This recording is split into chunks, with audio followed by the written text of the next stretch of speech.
Parmi ceux qui viennent se faire baptiser, confesser leurs péchés, il y a des pharisiens et des sadducéens. Et c'est assez étonnant, effectivement, Jean-Baptiste est très sévère, parce que ces pharisiens et ces sadducéens font la démarche de se faire baptiser, ce qui est déjà un acte d'humilité et de repentance. Et voilà que Jean-Baptiste, de façon extrêmement sévère, leur dit « Engeance de vipère, qui vous a dit d'échapper à la colère qui vient ?»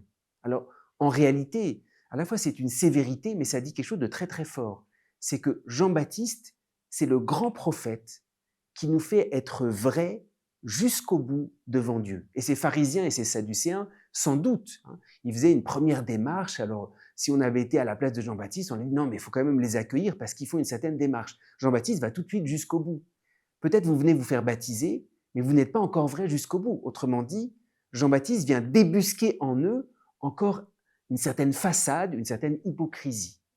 Et plus qu'une sévérité, en fait, c'est une immense grâce. Parce que chacun d'entre nous, on est incapable de se mettre en vérité devant Dieu pour discerner ce qui plaît à Dieu, ce qui ne lui plaît pas. C'est extrêmement difficile. On sait par exemple le curé d'Ars, les gens étaient prêts à passer des nuits à attendre le regard prophétique de cet homme qui les remettait profondément dans la vérité. Si on nous disait « tu vas pouvoir avoir quelqu'un qui va te mettre dans une espèce de lumière », on a tous cette question « est-ce que ma vie, est-ce que je plais à Dieu ?»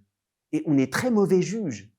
Jean-Baptiste, c'est celui qui, j'allais dire, anticipe ce jugement et nous remet devant la vérité de ce que nous sommes. Et c'est, j'allais dire, la seule chose dont Jésus a vraiment besoin pour venir en nous, que nous soyons en vérité tels que nous sommes. Jésus ne peut pas venir dans le personnage que nous avons inventé. Par contre, même si la vérité de ce que nous sommes n'est pas brillante, même si c'est ça notre histoire, du moment que c'est la vérité et que nous la présentons à Jésus, il peut venir sans limite. C'est pour ça que la grandeur de Jean-Baptiste, il y a cette sévérité, mais en fait, plus qu'une sévérité, c'est la grâce de nous mettre véritablement dans la lumière, parce que c'est la seule chose dont Jésus a vraiment besoin, parce que ce qu'il cherche, c'est pas le saint que nous avons imaginé ou le saint que nous avons construit, c'est nous-mêmes tels que nous sommes. C'est celui-là que Jésus cherche à tout prix. Et c'est cette venue de Jésus en nous que Jean-Baptiste prépare.